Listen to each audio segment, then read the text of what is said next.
Bonjour mesdames et messieurs, bonjour Valentin sur Étoile Inès TV. Grande et majeure de vous retrouver encore une fois aujourd'hui sur Décryptage politique. Aujourd'hui, on va parler encore une fois politique parce que Décryptage politique est une tranche de Étoile Inès TV, est une branche de Étoile Inès TV qui ne traite que politique. Alors, on est là, on va parler politique et aujourd'hui, on va parler vraiment d'un sujet, sujet mon à Kitoko, sujet mon bien. Donc, Félix Sekedi a moni que, en tout cas, côté oyo na moni na beta kilibaku esimba kite, hein, ba pekisa kinga, ba ebisinga ko sala ngote, mais na sala ki yango na monaki ke ekosimba, mais siko na moni ke esimbite, comme ça, na kende côté mosusu, hein, na kende côté mosusu, totala ndenge ekosimba, totala ndenge ekozala, hein, totala ndenge ekozala. Alors, Félix Sekedi a réalisé ouvertement qu'il a fait une erreur en faisant confiance à Donald Trump. Voilà pourquoi il se tourne vers le président angolais, Joao Lourenço. On va parler de ce dossier-là aujourd'hui. Avant cela, il y a un dossier que je voulais alerter. Il y a quelque chose que je voulais alerter l'opinion publique parce que nous, étant les Bapanzi Sango, on est là pour vous informer. L'information qu'on vous passe, ce sont des choses qui sont vraies. L'information, par exemple, sur des cryptages politiques. Des fois, on traite politique, mais des fois, quand il y a des choses qui nous viennent, il y a des gens qui nous écrivent à ces numéros, qui nous partagent des informations. Alors, on est là pour partager l'information parce que nous savons que quand nous partageons l'information, ça va arriver aux oreilles de beaucoup de gens. Beaucoup de gens vont suivre ça.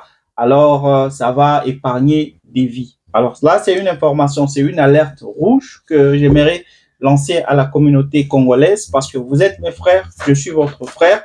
Alors, il y a quelque chose qui se passe, qui se vit sur les réseaux sociaux. Je demande pas seulement aux Sud-Africains, je demande pas seulement à la communauté internationale, à la communauté congolaise de la diaspora, mais à tous les Congolais. Parce que je sais que le Congo fait partie des pays les plus pauvres. Alors, il y a des pays, il y a des gens mal intentionnés qui veulent profiter de nous, qui veulent profiter de ce manquement, de cette pauvreté, de cette misère pour offrir aux gens de l'emploi, pour vous offrir une meilleure vie.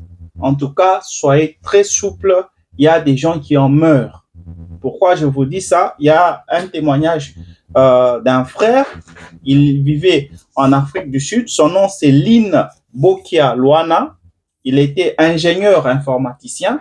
Il a été recruté par une organisation ougandaise. Il a été recruté par une organisation ougandaise. On lui a fait une promesse. On lui a dit qu'il pouvait aller en Ouganda.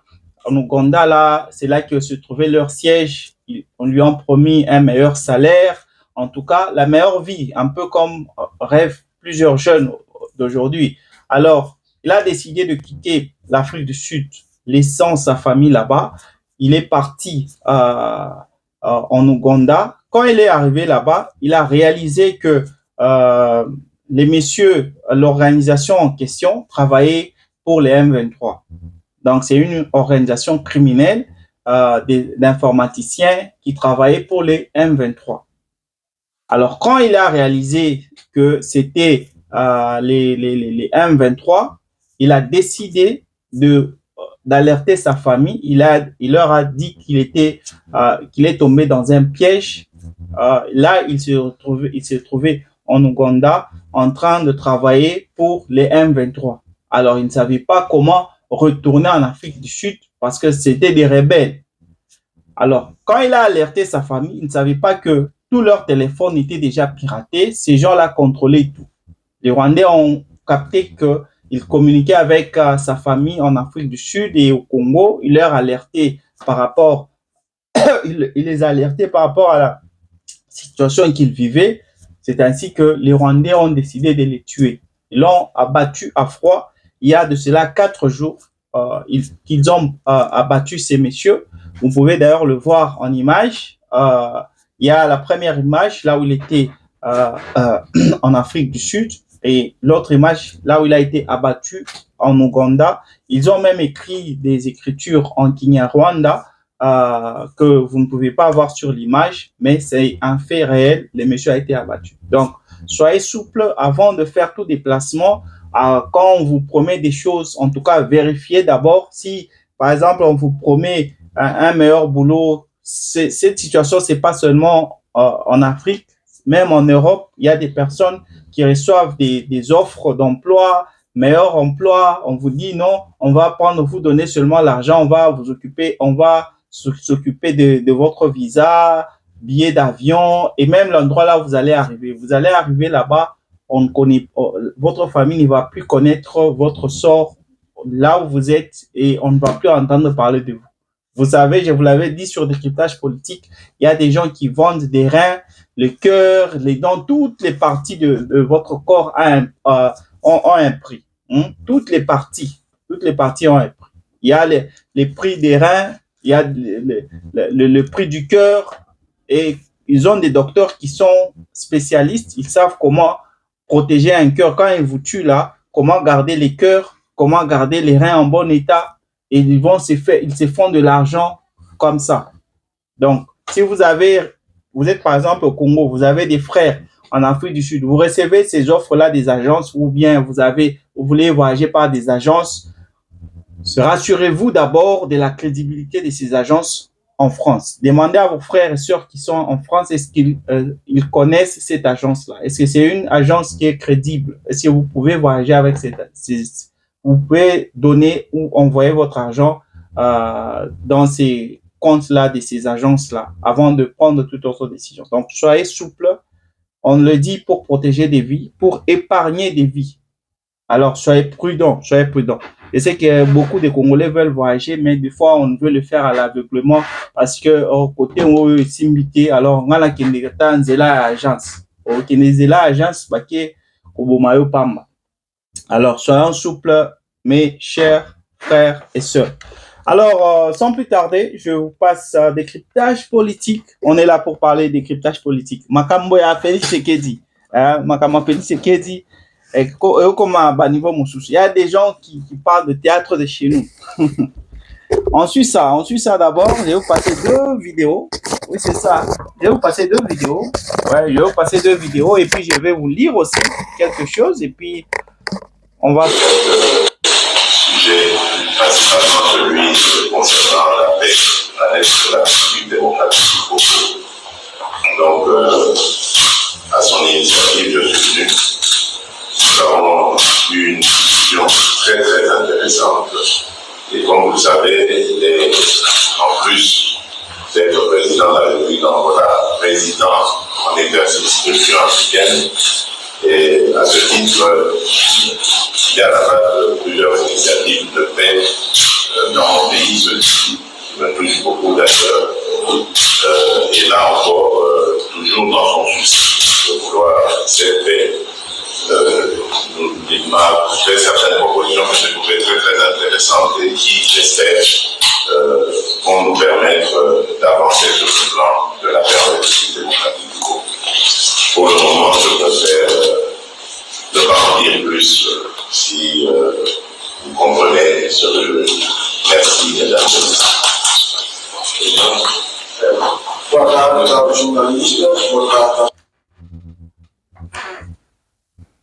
Voilà, je vous passe la 2e vidéo.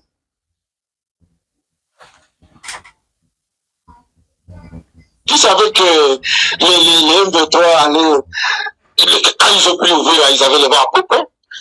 À l'heure où je vous parle, les mythes étaient les petits messages de Marco Rubio qui a dit « Nous ne sommes pas contents.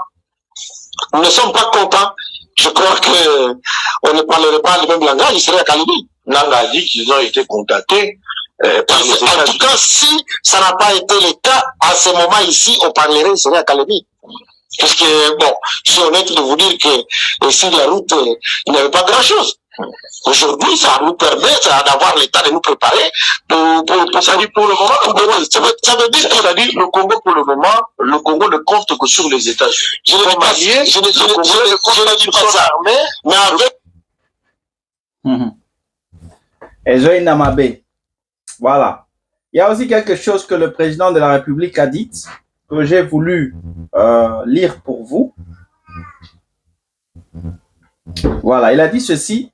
Le président Félix Tshisekedi, il a dit « C'est une agression barbare et la guerre continue.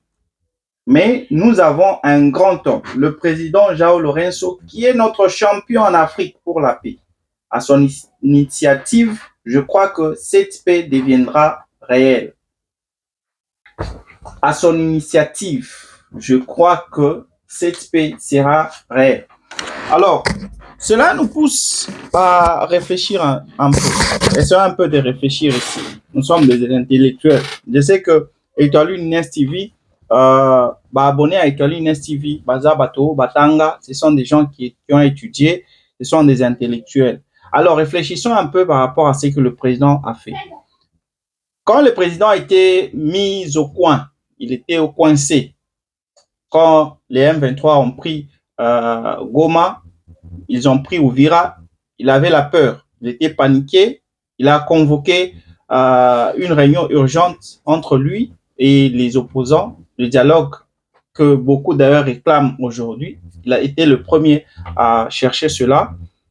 Après avoir fait lancer cet appel, après avoir ouvert la main, tendu la main aux opposants, personne n'avait répondu à son appel. Alors, pour protéger son pouvoir et aussi empêcher la progression de l'offensive des belligérants, il a convoqué, il a demandé à ce que Massad Boulos puisse organiser un appel ou bien puisse faire parler à Donald Trump qu'il veut lui parler, qu'il veut lui faire une proposition, donner les minéraux congolais au président Trump pour protéger la RDC, pour terminer cette guerre. Et vous savez là où nous en sommes. Le président a signé finalement ces accords-là. Aujourd'hui, les États-Unis ont le monopole sur nos minéraux. Mais on n'a pas obtenu ce qu'on cherchait. Le président Félix Tshisekedi n'a pas obtenu ce qu'il cherchait. Il cherchait la paix. Aujourd'hui, un an après, les rebelles sont toujours sur notre sol. Les Rwandais sont toujours là. Et les États-Unis n'ont pas la paix, n'ont pas apporté la paix. Alors, cela nous revient à ceci. On se pose des questions.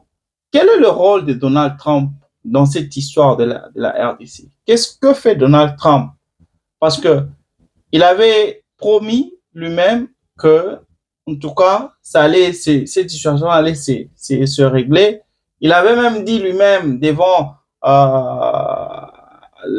je pense que c'était en Floride, si je ne me trompe, il avait déclaré lui-même qu'il avait terminé la guerre à l'est du pays, que le président rwandais, Paul Kagame et congolais étaient tellement contents qu'ils l'ont appelé pour lui donner les minéraux. Et il a dit non, je n'ai pas de problème, je vais prendre vos minéraux.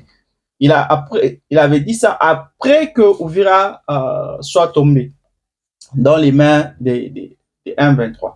C'est après, d'ailleurs, la visite de Thérèse, Madame Thérèse, la ministre des Affaires étrangères aux États-Unis, que lui, il n'était pas au courant que Uvira était tombé, une autre localité était tombée. Alors, il a appelé Corneille Nangaa pour dire non, retirez-vous de la ville d'Uvira.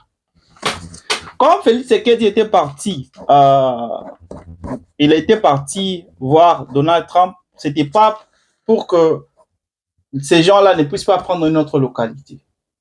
C'était pour terminer cette guerre à l'est du pays. Et tout le monde s'était félicité.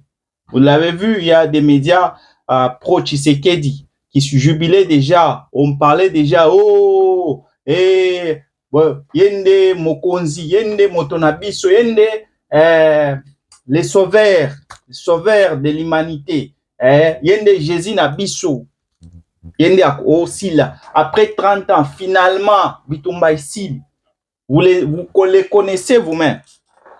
J'étais de ceux-là qui n'avaient pas aimé ce que Félix Tshisekedi avait fait parce que c'est non seulement une faiblesse face au Rwanda pour montrer qu'on ne sait pas gérer le petit problème ici du Rwanda. On doit aller vers les grandes puissances pour chercher. Et on n'y va pas pour aller accuser le Rwanda, mais on va pour donner nos minéraux.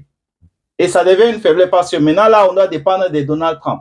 Mais Donald Trump a affiché lui-même sa vraie nature. Il a montré ses vraies couleurs. Parce que là, il a montré qu'il ne s'est jamais inquiété de la RDC, de la situation sécuritaire en RDC. Il sait que s'il attaquait le Rwanda, il aura affaire aux autres grandes puissances. Parce que la situation sécuritaire, cette géopolitique en RDC concerne beaucoup de pays. Il y a la Chine qui est là, qui avait signé un contrat qu'on appelle historique en 2008 avec Joseph Kabila, vous allez vous rappeler, en échange d'infrastructures. Je vous ai déjà expliqué ça sur Décryptage politique. Vous n'avez qu'à suivre les dernières émissions que j'ai passées sur Décryptage politique. C'était un échange d'infrastructures, c'est-à-dire la RDC donnait ses minéraux à la Chine et la Chine se devrait de construire les infrastructures en RDC, chose qui n'avait jamais été faite. C'était en 2003, quand Félix Tshisekedi a vérifié le rapport de l'IGF, il a vu que non, la Chine doit 9 milliards de dollars à la RDC dans ce contrat-là qui était signé en 2008 avec Joseph Kabila. Il est allé lui-même demander, mais c'est quoi ça? Vous avez promis de construire des infrastructures d'une valeur de 9 milliards de dollars, vous n'avez jamais fait ça. Qu'est-ce qu'il y a? La Chine, le président chinois, lui qui n'aime pas gaspiller l'argent, il n'aime pas donner, ni même pas respecter ses accords, il a offert à Félix Tshisekedi, des armes, chose qu'il avait acceptée parce que on était sujet à la guerre. Alors on n'a pas l'armement et la logistique suffisante pour combattre l'ennemi. Voilà pourquoi Félix Tshisekedi avait accepté en 2023. Alors, après tout ça, on se retrouve avec le même problème. L'ennemi est là, le M23 sont là, l'est de la RDC est occupé encore par l'ennemi. Que fait Donald Trump? Donald Trump, c'est quelqu'un qui est prêt à tout pour avoir ce qu'il veut. Vous l'avez vu avec Nicolas Maduro au Venezuela. Il est allé jusqu'à kidnapper un président dans son propre pays, juste parce qu'il veut que toute l'Amérique puisse appartenir aux États-Unis. C'est chose qu'il a toujours dite. Le Venezuela a la plus grande réserve de l'or noir, le pétrole. Donc le Venezuela est numéro 1. Mais sur le 100% de son pétrole, il y a 80% qui part directement en Chine. C'est le premier pays exportateur de pétrole à la Chine. Alors, comme il y a déjà cette guerre de souveraineté, cette guerre économique entre la Chine et les États-Unis, voilà pourquoi Donald Trump a mis la main sur le Venezuela, surtout que ça se trouve en Amérique. Il a dit, plus question, on ne veut plus la Chine ici.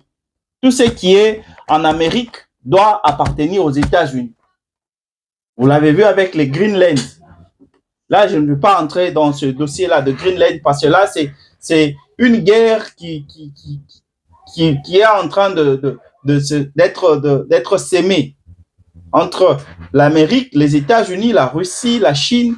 Il y a cette guerre-là qui est vraiment à l'horizon. On ne sait pas là où on va partir. Mais on est, comme Macron lui-même avait dit, on est dans un monde où cherche à se partager le monde. Celui-ci peut occuper seulement ça et l'autre ne doit pas venir ici. Celui-ci doit être qu'ici et l'autre ne peut pas venir ici. Alors, on se partage le monde. Tout ça, on veut imposer le pouvoir, la domination sur le monde. Et Donald Trump, il a cette ferveur, il a ce charisme-là d'être un homme autoritaire, chercher à avoir ce qu'il veut. C'est ça, Donald Trump. Voilà pourquoi en RDC, il voulait les minéraux congolais. Ça, c'est une réalité. Il voulait les minéraux congolais. Alors, la première des choses qu'il a faites pour pousser, pour coincer Félix Tshisekedi, c'est que ce dernier puisse aller vers lui, il a d'abord dit à l'Union africaine, la SADC, l'EAC, tous les pays qui soutenaient la RDC militairement, il leur a dit, enlevez toutes vos troupes de la RDC. Je ne veux voir aucun pays en RDC pour combattre aux côtés des FARDC. Et c'est chose que toutes ces organisations ont faites. L'Union européenne avait retiré ses troupes. L'EAC avait retiré ses troupes. Même l'Afrique du Sud, avec la SADC, avait retiré ses troupes. Donc, la RDC était seule face à l'armée rwandaise et ses supplétifs du M23. Alors, que faire face à ça, face à l'ennemi? Déjà, avec toutes les autres nations qui soutenaient la RDC face au M23, la RDC ne pouvait pas arrêter leur offensive. Alors, que dire maintenant sans ces pays-là, sans ces soldats-là qui combattaient aux côtés de la RDC? Parce qu'on ne peut même pas compter la MONUSCO. La MONUSCO, ce sont des touristes qui sont en RDC pour les intérêts américains. Donc, la RDC était seule face au M23. C'est ainsi que Félix Tshisekedi s'est dit, en tout cas, je n'ai pas de choix. Massad Boulos lui-même, il était venu en RDC. Il a parlé à Félix Tshisekedi. Ce monsieur ici, il a besoin des minéraux congolais. Il veut avoir la main mise sur les minéraux congolais.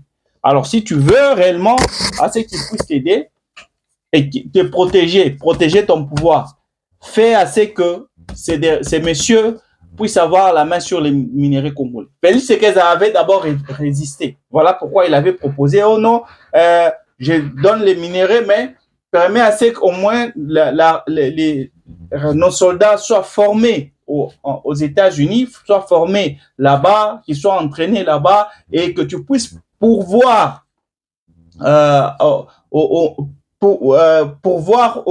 l'armement et aux logistiques, à ce que nos FARDC soient capables de se battre contre les Rwandais ou les milices, toutes ces milices qui sont en RDC, pour protéger notre pays, ce qui est logique. C'était la meilleure proposition, parce que si on a l'armement nécessaire, on peut protéger, on ne va pas dépendre des États-Unis, on va protéger l'intégrité de notre sol. On n'a pas besoin de chercher, oh, les États-Unis, venez nous en aide, oh, l'Union africaine, oh, la SADC. Non, c'est tout pays qui se respecte a une armée capable de défendre l'intégrité nationale du pays. Mais Donald Trump a refusé. Pas question, je ne peux pas faire ça. Et il savait, pour vous dire que tout ce qui se vit en RDC, c'est quelque chose qui est planifié. Un peu comme ce qui se vit en Haïti. Un peu comme ce qui se vit où ça? En Irak, en Iran, Somalie. Ce sont des choses qui sont préméditées. Il y a des choses, il y a des pays pour lesquels ces pays-là, ces grandes puissances se sont dit, non, ces pays ici doivent vivre seulement comme ça. Pour qu'on puisse bénéficier de ça, ces pays doivent vivre seulement comme ça. Donald Trump lui-même avait dit, moi, je suivis Donald Trump, bien que c'est proclamant chrétien, il a dit, en tout cas, je ne mérite pas le ciel, je ne mérite pas le paradis, parce qu'il y a des choses que j'ai déjà faites, il y a des choses que je fais qui font que je ne sois pas digne d'aller au ciel. Donc, il peut défendre les intérêts religieux, il peut se prétendre être religieux, chrétien, et prendre des décisions qui sont religieuses pour promouvoir la foi chrétienne. Par exemple, c'est qu'il a la décision là universelle d'arrêter cette histoire d'homosexualité. Vraiment, un président américain qui dit ça, coup de chapeau, bravo. Il n'y a aucun président qui n'a dit cela. Tous ne faisaient qu'approuver cela. Et cette organisation des gays, des homosexuels, les LG, quelque chose, machin, cette organisation a une grande influence même sur les élections. Cette organisation, si ces gens-là voter pour vous parce que ce sont des gens qui sont puissants.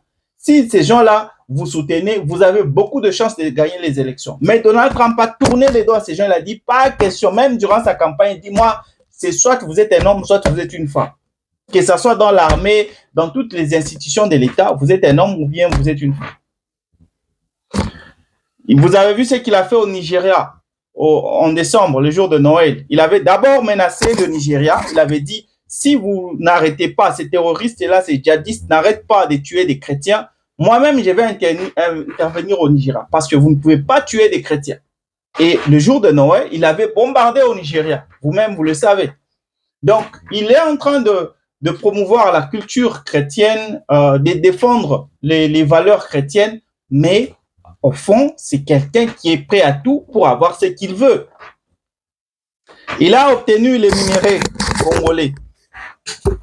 Il s'est dit, bon, je ne peux pas manger seul et je dois partager ça avec le Rwanda parce que le Rwanda aussi a une main mise sur la RDC. Kagame lui a dit, en tout cas, tu ne peux pas chercher la paix sans passer aussi par moi parce que quand tu vois le Rwanda, il y a d'autres grandes puissances qui bénéficient des minéraux congolais à partir du Rwanda.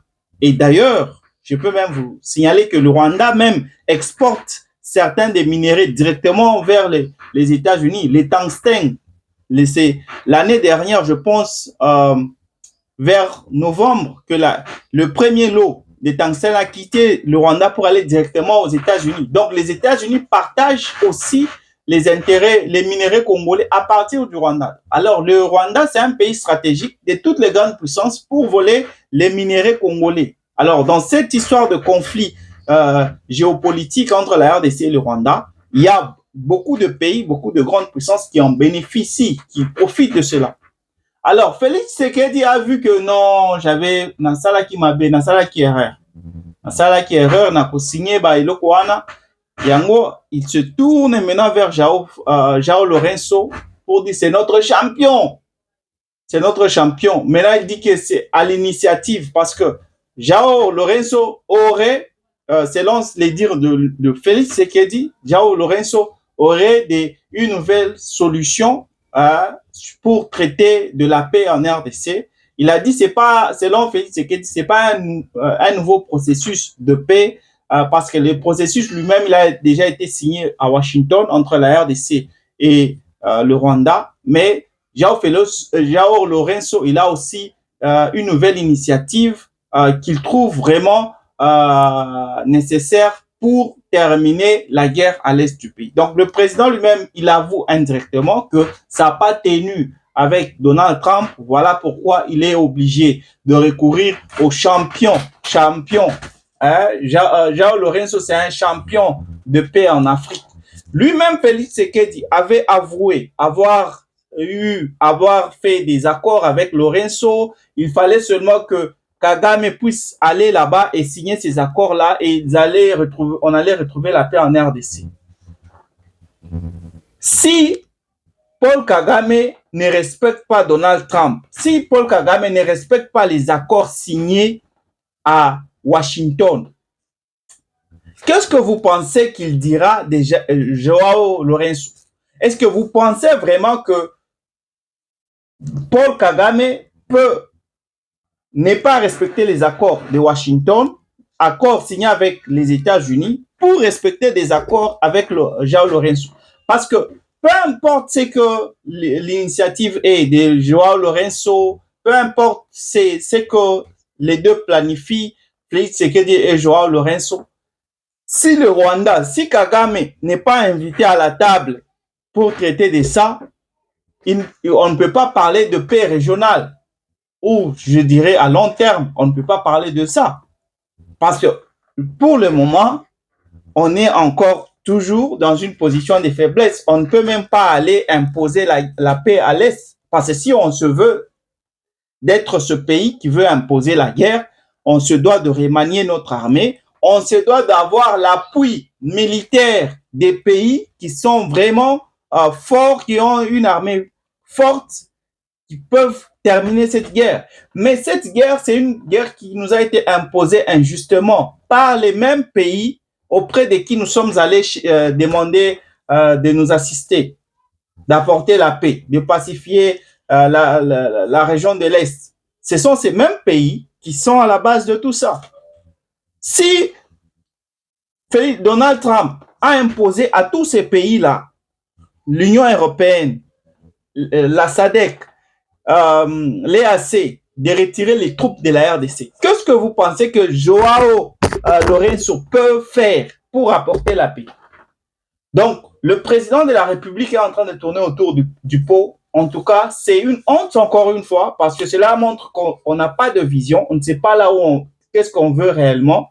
Il y a l'autre là, Mozito, qui parle du président qui va, qu'on est prêt pour la guerre. Si le Rwanda veut la paix, veut la guerre, on est prêt à nous battre parce qu'on a un budget de 5 milliards de dollars destiné à l'armée.